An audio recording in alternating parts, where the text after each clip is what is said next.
Ирактын түндүк тарабында күрд күчтөрү өздөрүн ислам мамлекети деп атаган экстремисттик топко каршы Синжар тоосунда ири жеңишке жеткенин маалымдады. Алардын айтымында экстремисттик топтун курчоосу бузулгандан кийин август айынан бери Синжар тоосунда камалып жана кыйналып турган миңдеген язиди азчылыктары куткарылууда. Бирок ислам мамлекети тобу дагы деле Ирак жана Сириянын көп аймактарын көзөмөлдөп турат.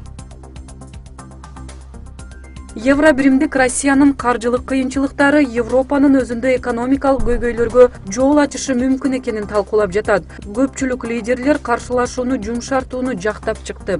Франциянын президенти Оланд Россияга каршы жаңы санкцияларды киргизүүнүн зарылчылыгы жок экенин айтты.